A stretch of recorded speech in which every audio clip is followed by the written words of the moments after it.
Hello survivors and welcome to Now That's What I Call Survival Horror, the first aid spray show where we talk about the various soundtracks of the survival horror genre, sometimes Resident Evil, most of the time Resident Evil, but not today.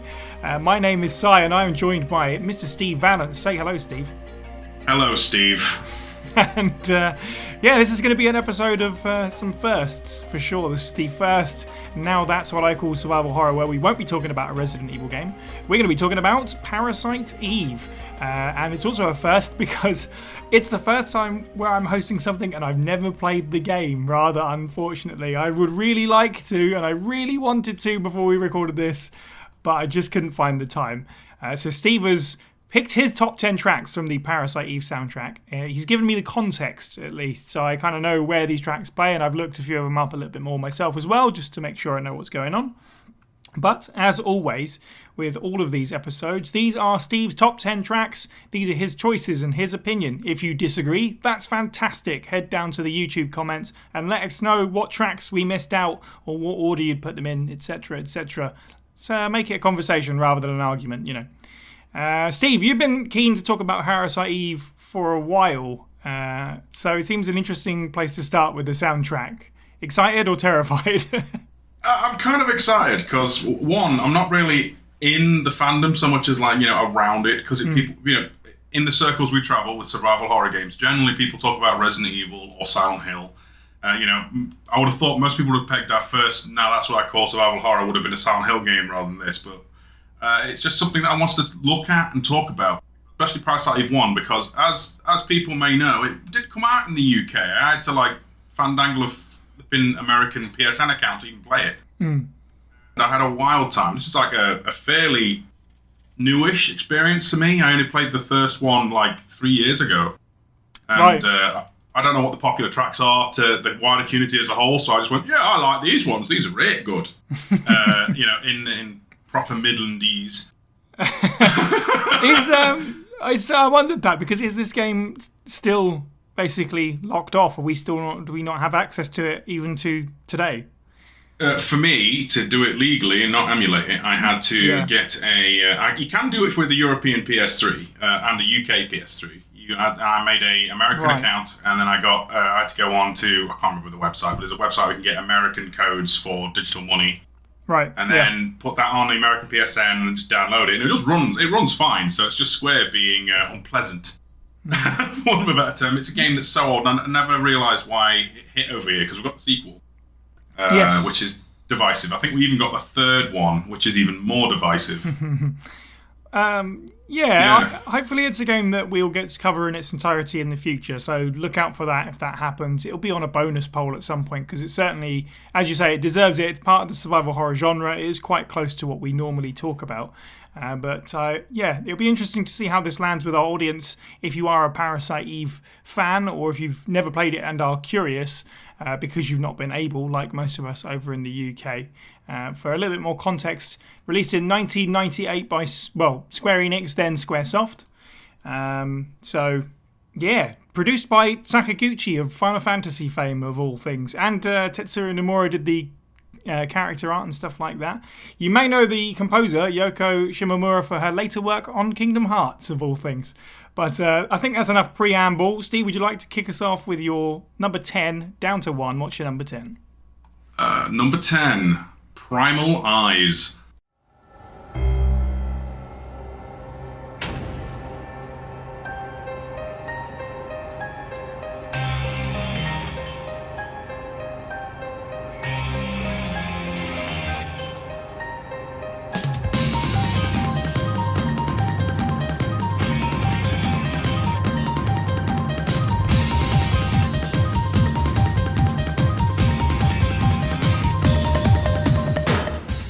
So this track is the opening FMV, and like all good eye-catch sequences, it comes with a nice funky guitar and some techno beats that bleed into a sort of melancholic piano melody and a bit of the game's leitmotif. I'm stealing bits from our RE2 one, because science introduced a new word to Steve and stole it already.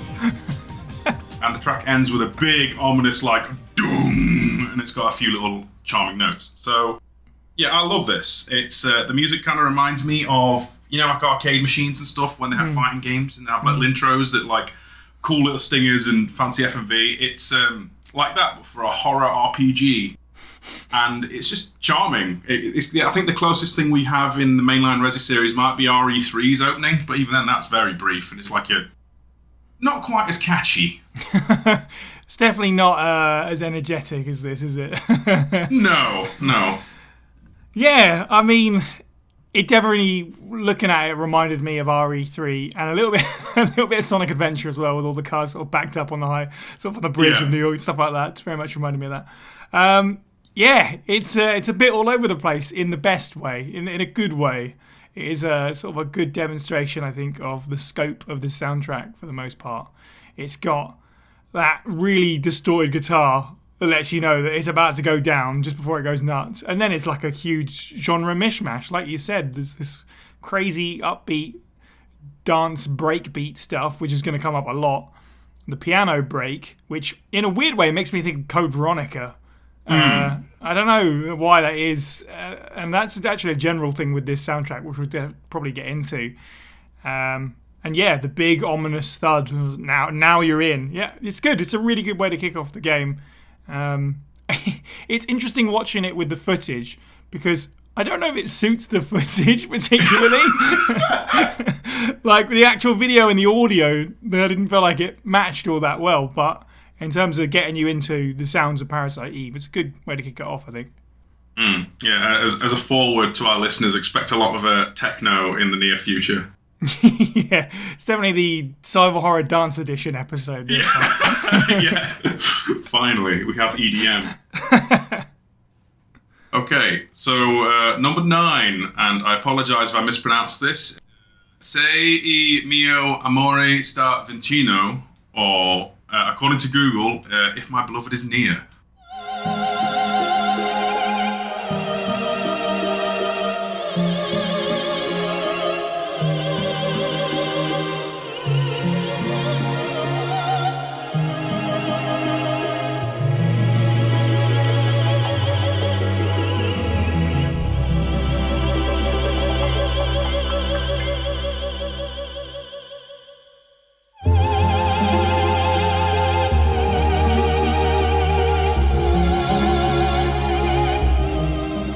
Pardon the pun, but this song is straight fire.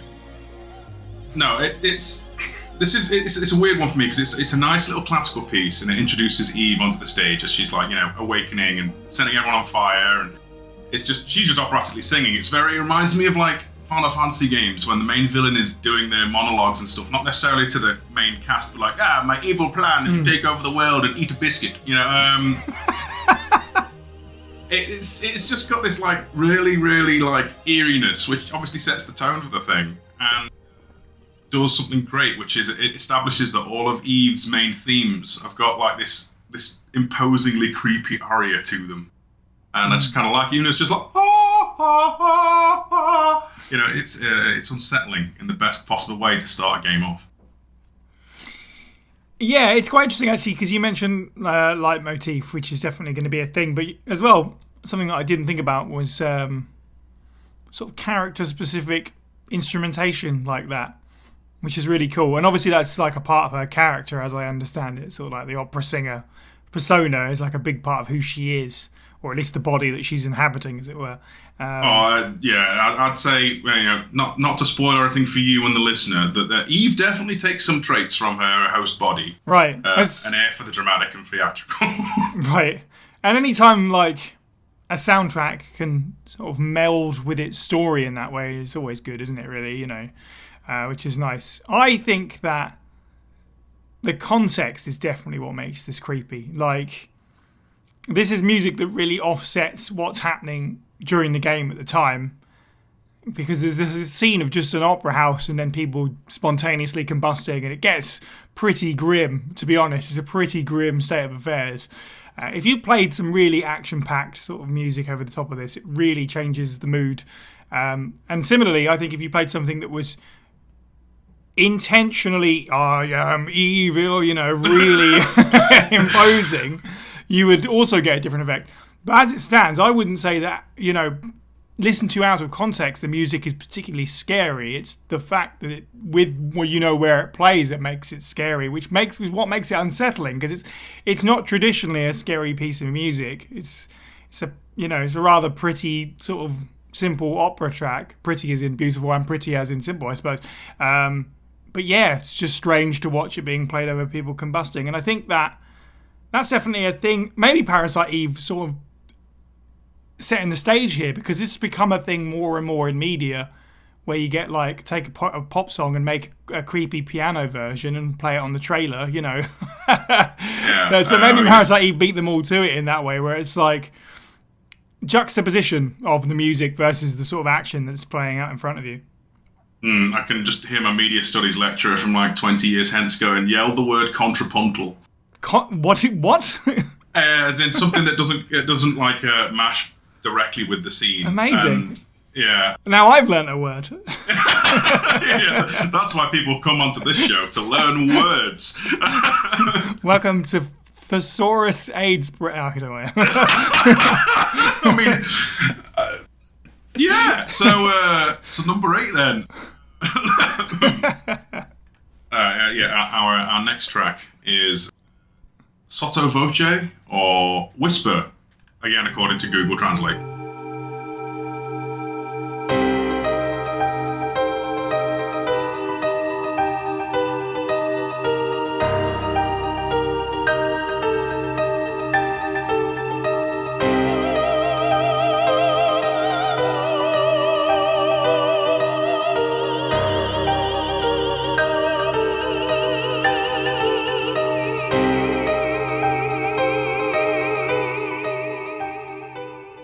So this track appears very early on. It's still we haven't even left the opera area. We're in the backstage of it. And Aya, the player character, finds do we have to give out a spoiler warning for this? I feel like we do.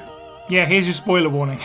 Okay, so Aya finds a diary about the opera singer Melissa Pierce, and to nutshell it, she has an illness, or she believes she has an illness, and she's been taking medication for it in recent memory, and keeps taking more and more to kind of stabilize herself and counteract the effect.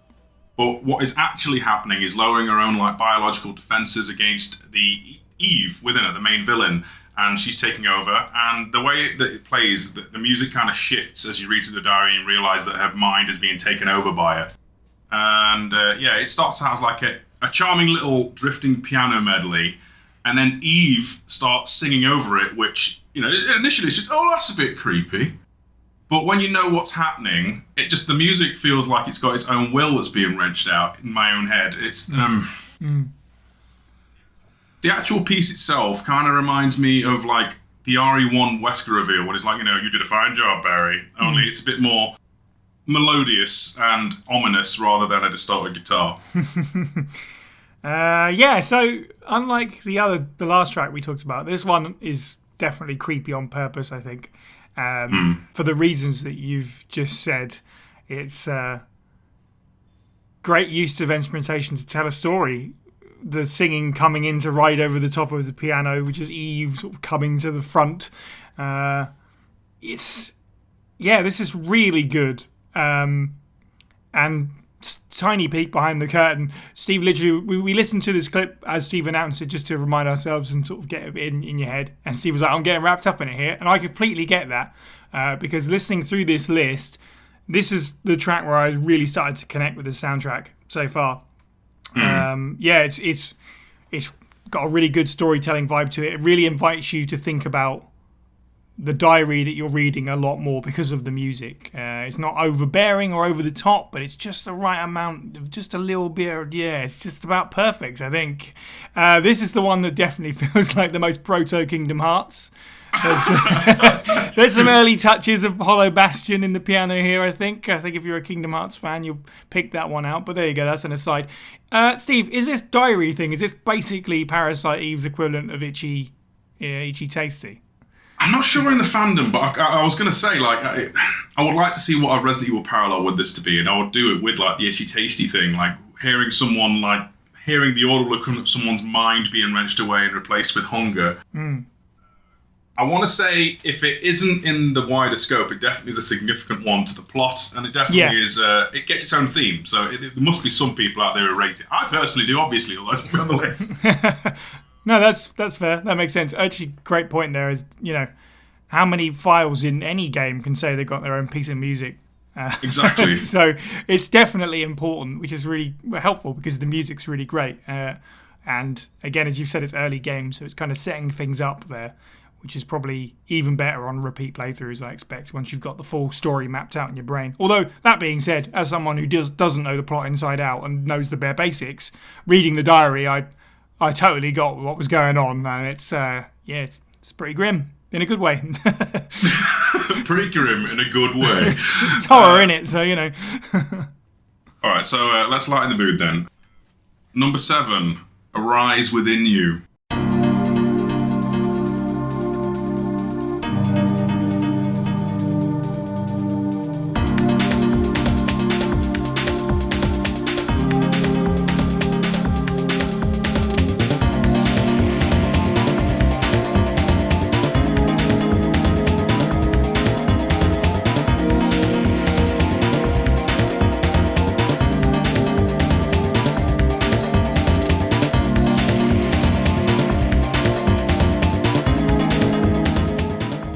So this is the generic battle theme for like non-boss encounters and standard stuff like that, really.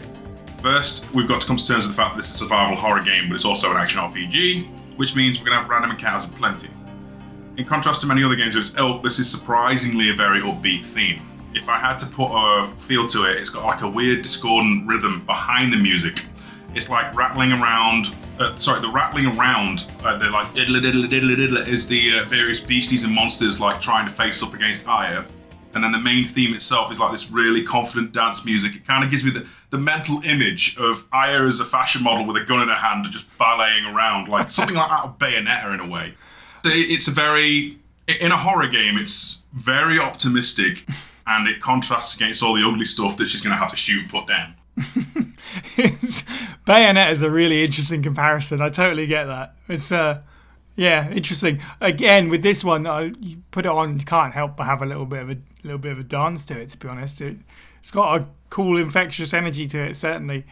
I get what you're saying. It has a lot of grace. Yeah, this piece of music with these sort of very 90s pads that are on in the background, very gorgeous stuff to give it. It's also got really unique chord progression, I'll say that much. Like, it's not just your standard thing, it kind of wanders just a little bit outside of the expected, which makes it kind of feel weird and ethereal, but it's not in a like weird in an aggressive way. It's very understated. It's really interesting for a battle theme to hold back quite to the degree that this does, which really...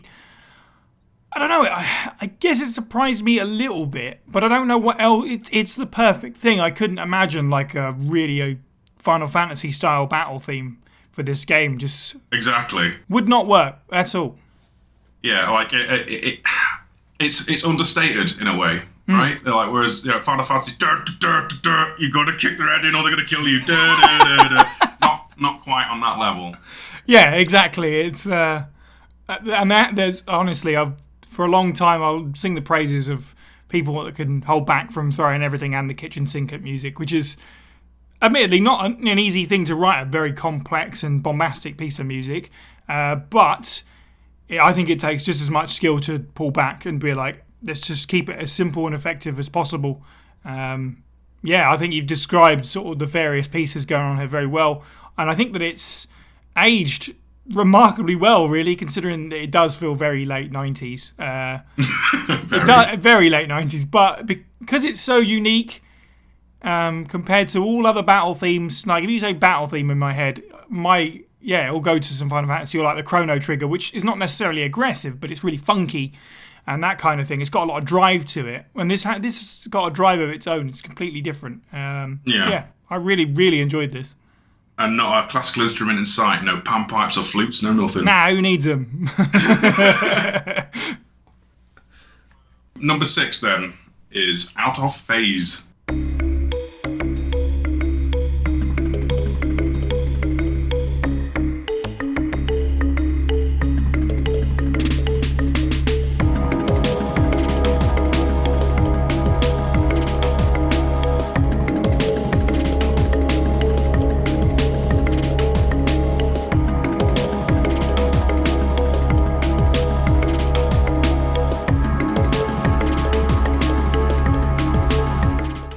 So, right.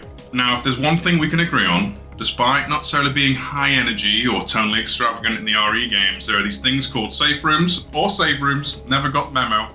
The point is, there's generally these places that have nice little earworms that, you know, they bring you a calm amidst the mayhem and monsters, yeah? Out of Phase is no different. It's used primarily at the New York Police Department, but you know, a few other safe areas, but mainly there. And it's a place where heroes catch a break and occasionally stock up. The tune itself, it follows that RE logic of being very soothing and not threatening while still being a little upbeat. I would argue it's maybe melodically a little bit simple with long synthy tones, punctuated by the odd piano note, but you know, as for why it's so high up my list, it's the perfect morning coffee with checking your socials kind of a tune, which, you know, it stands out amongst its peers just for that being so relaxed. You're like, oh yeah, I'll just check the papers, oh yeah. So now, if you ever wondered what Steve is listening to when he opens up Twitter first thing in the morning, now you know. Again, like, this is definitely its own thing compared to comparable things in the genre and stuff like that. It has its own vibe. You could theoretically like transpose the sort of main sort of rhythmic melody, the do do do do do, slow it down a bunch or whatever, put it on a different instrument, and it wouldn't be out of place in a Resident Evil game. The sort of the actual melody of that thing, but as a constructed piece, it's what makes it great is that it fits so well with the Parasite Eve soundtrack. It's just a part of that DNA. Even though it has this kind of like calmness, it's still got your glitchy drum beat stuff throughout, which has very much been a theme so far and will continue to be a theme of the soundtrack. Actually, a little bit later into the track, it really surprised me when an actual structured kick and snare drum beat kicked in for a little while, as opposed to just like some weird background drums. And yeah, the touches of piano. It is really groovy, and I would argue this is more a me thing than anything else, but it brings back mental images of the opening of Silent Hill 3, which is a very different tune, but it feels like it wouldn't be out of place with like early game Heather just being Heather, you know, walking around that mall. Yeah, that's fair. We've done a lot of comparing to Resident Evil, but pieces like this, yeah, they're much more kin with Silent Hill, I think, even though I think, yeah, I don't know, I guess Silent Hill does have some electronic tones to it in the same way. Oh, don't worry. When we finally cover Silent Hill on this, I'd imagine we're all going to give people audible damage. It's going to be fantastic. I'm very much looking forward to those. Yeah, this and the battle theme, I think, were probably quite cutting edge at the time. Really using kind of like popular music tropes a little bit with the, as you say, the EDM stuff. This might well be my favourite tune out of the list that you've given, even though you said downplayed it a little bit and said it's a little bit simple. As much as I love the creepy stuff we've had and we've still got to come, I just really like this little piece of chill out music. It's a little bit morose, but otherwise, yeah, it's a nice chill piece of music that works really well for what it does. Well, you know, the next time you want your morning coffee, Si, or you need to check Twitter, that's right. Fire that bad boy up. That's all I'm saying. Also, yeah, I don't know if this counts as a spoiler. The track is one of the few that makes it into its sequel. Neat. Yeah. Okay. Right. That's cool.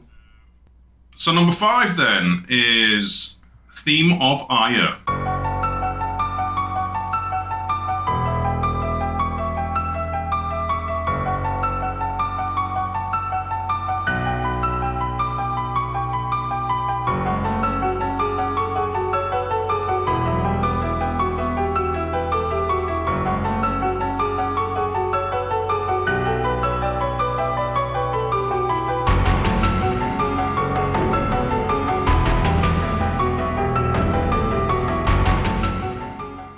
This is an oddly specific one, you know, because it's a soundtrack, Steve. You're great at that.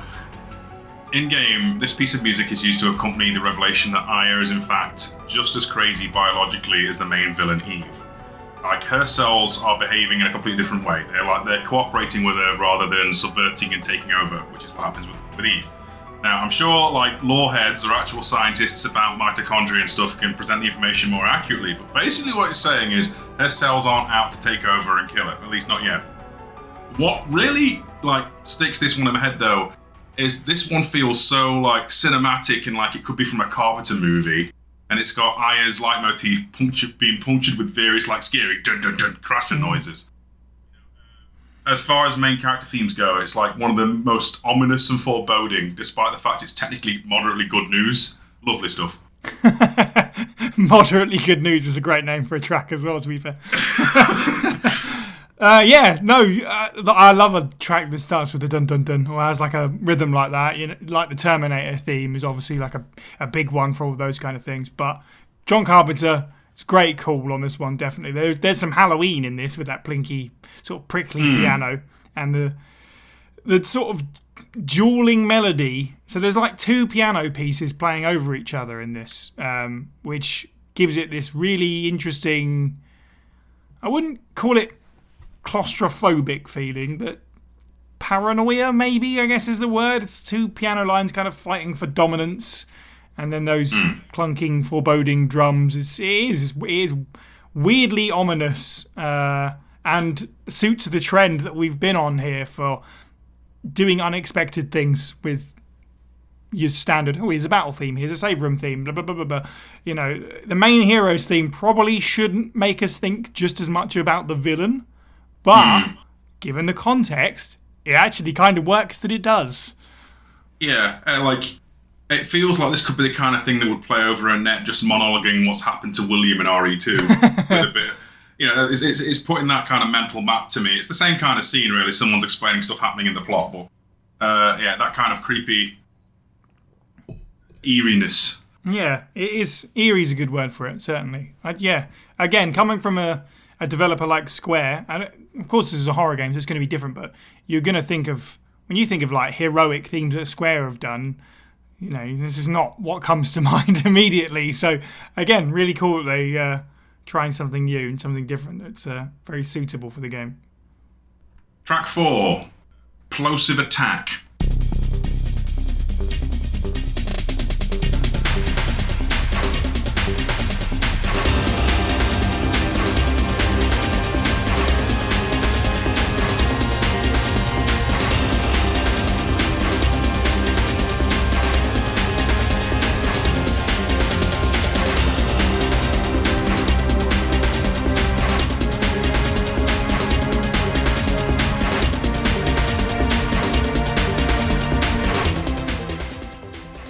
Looking up the definition of plosive, to be honest.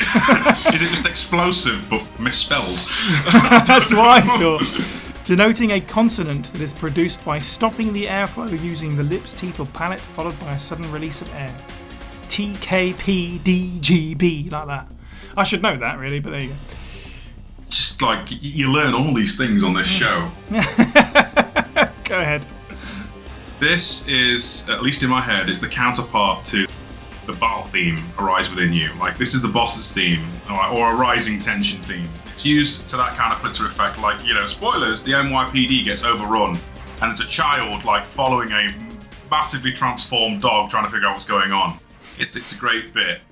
Like, and I love the way this sounds. Like, if Arise is Aya being a badass and doing the whole, like, Bayonetta thing against monsters that are scurried about, this is the monster's turn taking the lead. It's got an ominous and it's droning with like a constant rising. I want to say like organ tone against a little hi-hat beat. You know, if this was a Resident Evil game, this could easily pass for the, you know, part way through, but not at the end sequence like RE0's Train. Yeah, interesting that you say that, because the way that it rises up and sort of maintains that tension really made me think of your lab countdown themes. I think you're right. I don't think it's quite as intense as that, but it's got that touch of desperation in there. It's a lot darker than a lot of Final Fantasy music, but it follows on from stuff. I feel like we keep constantly mentioning it. I apologise, but yeah, stuff from like the Final Fantasy VIII soundtrack. It reminds me of that, but like a really dark, twisted version. I was gonna say, yeah. If I was to like parallel it to that, it reminds me of like Invading Galbadia. At least I think that's how I pronounce it. Yeah, that's a good one. There's a piece of music called something about Bridge to Perdition or something like that, but it's the kind of like you need to hurry up running kind of theme that this reminds me of from Final Fantasy VIII. But Yeah, I'm keen to point out that this one starts with the 3 hits, the dun dun dun, like Aya's theme does as well. And then, like a swarm of angry musical bees, I've written here. You've got breakbeat drums, you got your big synth strings that sort of slowly shift more and more sort of into minor chords, discordant keys in really interesting ways. And my favourite bit is in the sort of second half where it sort of breaks down a little bit and takes a bit of a breather. You've got these really soaring synth sounds in the background, not soaring like through the air, soaring like SAW. It's all quite suffocating, really, which makes for a great boss fight theme. Of course, you know, as we said it earlier, with bombastic music, it doesn't have to be bombastic to tell you how threatening something is. You can just feel it with this. So, yeah, you don't need all the bells and whistles. I think that's fair. You know, there's a part of me that wants to say it reminds me of like second malformation of G, but right. I feel like I like that a lot more. Not that I don't like this. It's just, you know, RE2 is, you know, it's Steve's personal. No, for sure. I just mean like they could have gone even more over the top with this, and again, it's just that little bit of restraint that makes it great. Like, yeah, well done to them for keeping the tension without it turning into something like Code Veronica's final boss fight theme. As much as I love it, it's so over the top and wouldn't have been suitable. Now I'm kind of like, ooh. What would that have sounded like with the PS1 stuff? Oh, okay, right. Probably like this. Right. Track 3 then is Surface of the Water.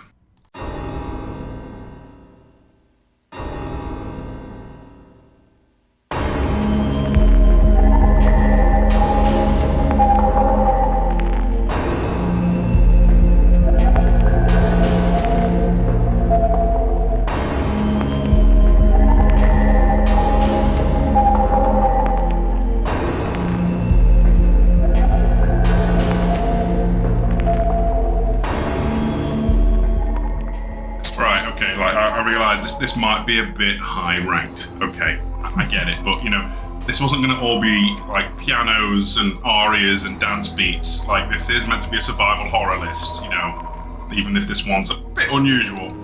Right, this track, it plays, oddly enough, in underwater sewery areas. Like, while the places don't normally have much to talk about visually, you know, that they're wet, they're dank, this music, like, damn if it doesn't get under my skin.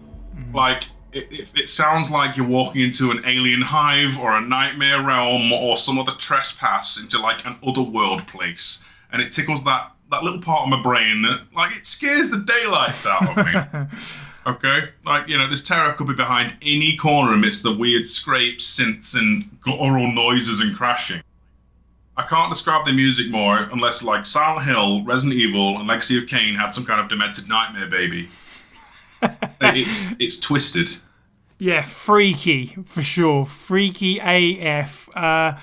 As soon as I put this one on, I couldn't help myself but turn this on up really loud and sort of let that horrible atmosphere wash over myself. Oh God, it's good. So there's basically like 3 things going on, and that sometimes we talked about obviously a lot of like creepy and horror music already, and sometimes less is more. I keep kind of saying it, but with horror music you need just a few things, otherwise it becomes too much like a normal song, and that's what takes it away. And this is only like 3 things: slow pads that kind of alternate between sort of like 4, 5, 6 maybe notes tops. There's all the clanging and banging that you've just mentioned that you expect out of something like Silent Hill and Resident Evil, and then whatever the hell that thing that's going on at the front is. It sounds like a dog drowning down a long hallway. I don't know what that noise is. It's not human, and I don't like it. I feel like if Alien got if Alien got its own Resident Evil equivalent game, for sure. Not Alien Isolation, but literally a third-person, like, you know, fixed camera style thing. It's the kind of thing that would play while you're walking in, like Hadley's Hope or something. It's that kind of yeah. It's something really icky about it, isn't it? For lack of a better term. Just something really icky. Do you know, don't sell it short for being this high up in the pantheon of survival horror music. This is supremely underrated. I wanted to play Parasite Eve for this really badly, to experience all this good stuff in context. This puts me off playing it in the right way. Yes. Gives me the no. willies. Brilliant. It's up there with anything that Silent Hill and Resident Evil have ever done on the creepy end. This is fantastic. Possibly would be my number one spot if I was doing the soundtrack myself, given the context that I have for it, of course. Can't disagree with this at all. Fantastic. From a sewer level, no less. Jeez. Right, exactly. Okay, so track 2. Femmes Fatales. I want to say with the whole Italian lilt, it might just be Femme Fatales.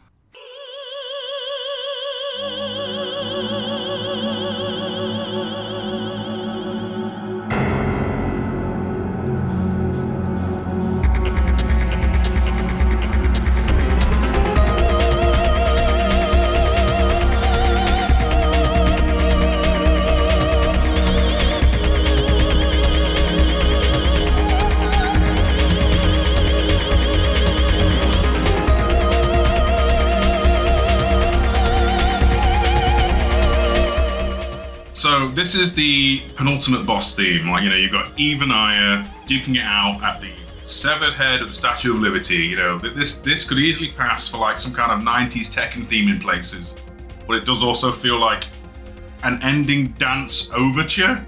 Like, Aya squaring off against some great Ultimisia lookalike while they're singing the entire time. Like, if the dance beat and the electro is Aya, then the theremin, or at least I think it's a theremin, and the weird singing have like a nice clash against it, and it has to be Eve. Simply, it's nuts bonkers sci-fi nonsense, but that rhythm kind of makes my head nudge. So we haven't really talked about the opera sound yet. I'm going to assume what they've actually done is sort of captured an actual singer and then just kind of programmed it in however they want. It's essentially what you would call canned. Like they've captured a sound and then they can just play it however they like, which is why it doesn't sound particularly human because it is not just a recording of someone singing. It's very much manipulated like that. It's amazing how obnoxious it isn't to listen to, that sound, because stuff like that, I think with early experimentations with that kind of stuff in this sort of era of video game, can be a little bit grating for some.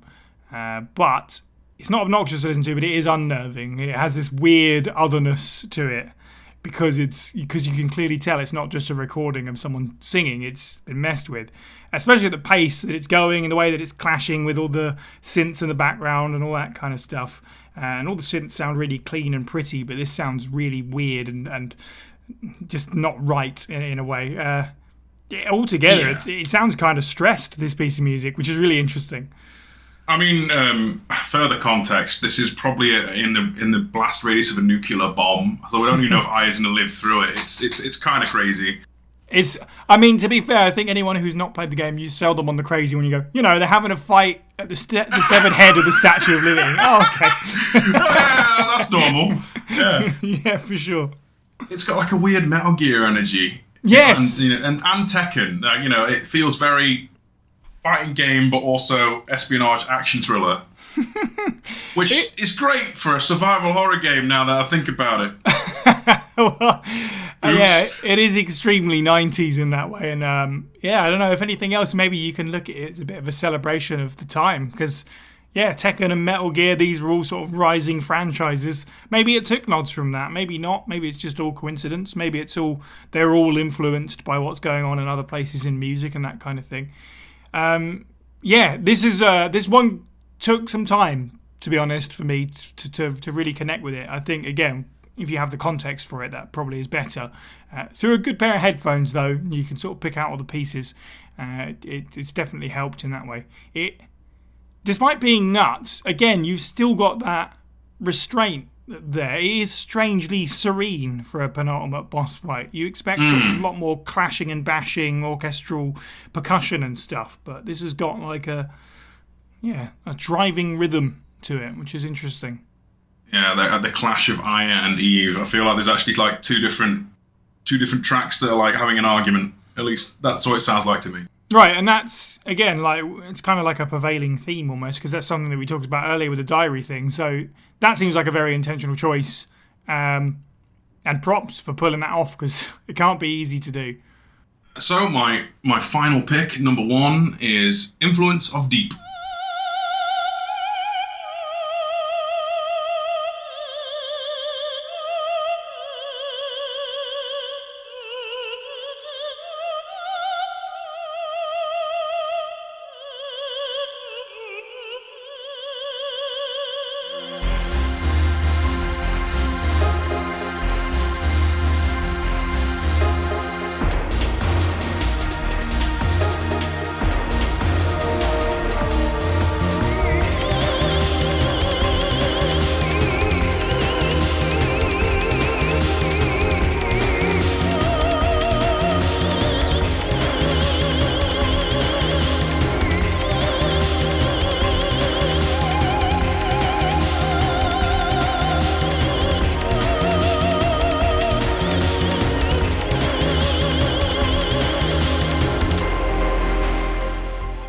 So mixing it up, we just had a track about Aya and Eve having a fight, and so we're gonna have another one. Yeah. So if there was an ever like overarching theme to this whole game, I feel like this track sums it up. Like the piano gets weirdly subsumed for like weird snares, and it's a perfect metaphor for the, I want to say, mitochondrial rebellion against humanity. This is used, I believe it's used twice. It's used in the first encounter with Eve in the opera house, and then it's used during, rather spectacularly, you're on a horse that's on fire whilst riding a carriage, and Eve is literally throwing like lightning bolts and stuff at Aya. So it's all kinds of mentacle. Yeah, it's very nerve-wracking stuff, and you just said, oh yeah, I'm gonna die. Still banging my head to it though. My main criticism, and I do have a criticism of number 1 because I'm brave like that, you know, I really wish that like you said, the sound they used for Eve, like the singing, I feel like she could have carried a bit of a better tone, you know, because it's almost like hanging in almost near where Castlevania gets some of that kind of regalia, and I would have like lifted it just that oomph to pure perfection for me.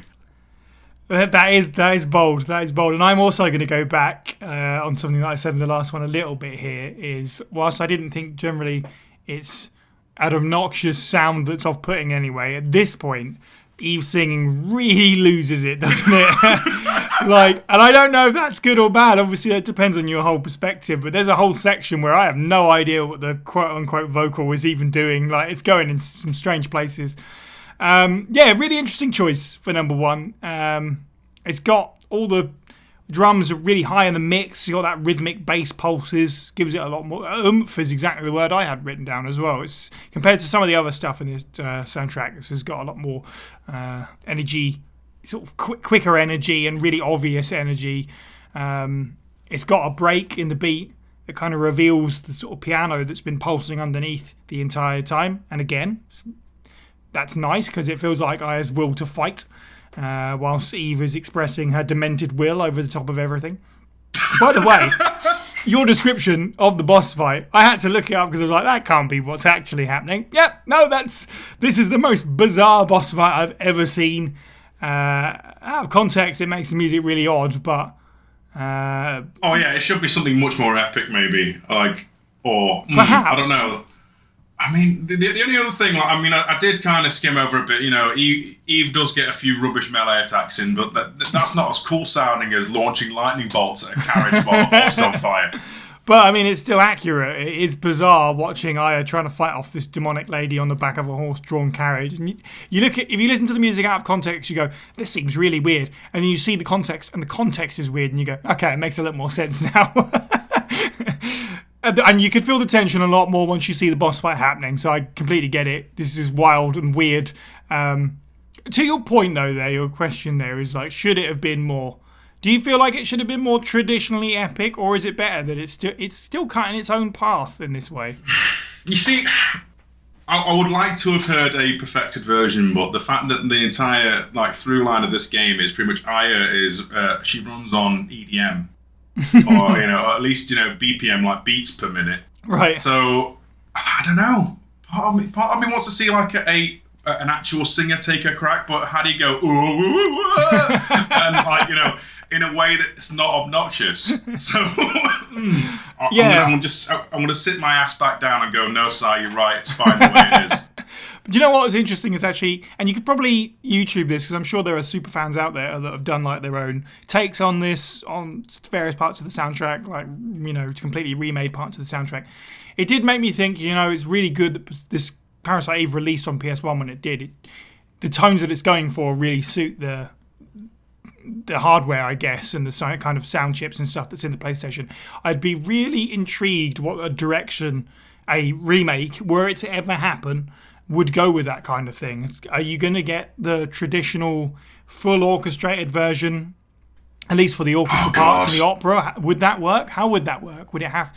I'm not like poo-pooing the idea. It's like it'd be interesting to see someone kind of reinterpret it, because I don't think doing it straight is the way to go. The music seems like a really important part of Parasite Eve and its identity, so I'd like to see someone kind of take it and maybe do something similar but different, kind of interesting in their own way with it. At the risk of sounding completely childish, it feels like if they were to remake Silent Hill, Steve, that's a very different prospect. If they were going to remake Parasite Eve, like, it needs to have a bit of that. Oh, for sure. You know, it needs that danceness to it. Like, I'm not saying that the orchestral stuff shouldn't be in there, of course, but I mean, if I was to look at like 97, Final Fantasy VII, and look at where the Final Fantasy music is now, yeah, it's great, yeah, it's grand. Feels like it's lost a bit of its edge for me personally. You know, I preferred it when the synthy, dancey stuff, all the way through like 7, 8, 9, even a bit of 10. I would fear that they would go that route, and it's all like, you know, big sweeping orchestra with someone just tapping like a theremin in the background. Right. Yeah, I'd be inclined to agree. It'd be really nice to see some of that modern orchestral stuff, but like really paying homage to the original soundtrack as much as possible and trying to imitate some of those sounds a little bit and kind of combining it that way. So maybe updating just kind of like the more classical elements, but the dance stuff, trying to keep it as close as you can. Obviously, bringing it up to 2022 standards, but, you know, making it so it's still of that time. Again, that music might exist. Fans may have made that, and I'd be interested to dig into it, probably after I actually play the game this time. It's this, you know, if there's one thing you can say about the soundtrack for definite, it's that, you know, once you know what the general quote-unquote sound font of it is, you can't mistake it. Yeah, that's for Parasite Eve. That's techno with arias and stuff. It's kind of meant. Right, for sure. Yeah. Very different from its peers. Makes a great episode of this show. Steve, I understand there's some honourable mentions. There are. So I may have veered a bit into the dancey stuff, and I thought my honourable mentions should go to more, shall we say, dare I say, horror themed.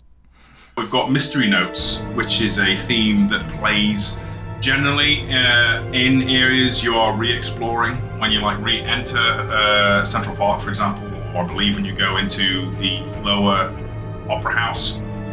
It's there. It's an ominous, creepy thudding, which you could probably switch out with something. Maybe it's not quite as grand as RE1's Wandering About, but it feels like it could have been in that kind of thing. Then we've got Missing Perspective, which I feel like Missing Perspective is going to be the one people are upset isn't on the quote-unquote main 10. Right. It's the one that plays when you initially enter Central Park, and it's like this rather charming piano melody with a bit of like creepy, swoopy swints. Yeah, like synths, but with misspelled, mispronounced. And you can tell it's themed for an ice level. Central Park in the game, by the way, is like covered in snow. It's near Christmas, so it's all like it's snow sheeted, and the music has that kind of. If you were to throw it through the lens of like the Ice Temple in a Zelda game or something like that, through the general behaviour of how Parasite Eve's musics go, and it's just a catchy like do do do do do do do do do, but it kind of got on my wick a bit after a while. I may have been grinding for certain equipment or playing the game. I hate that music, you know, when you go to an area enough that I know people like it, but I cannot stand it.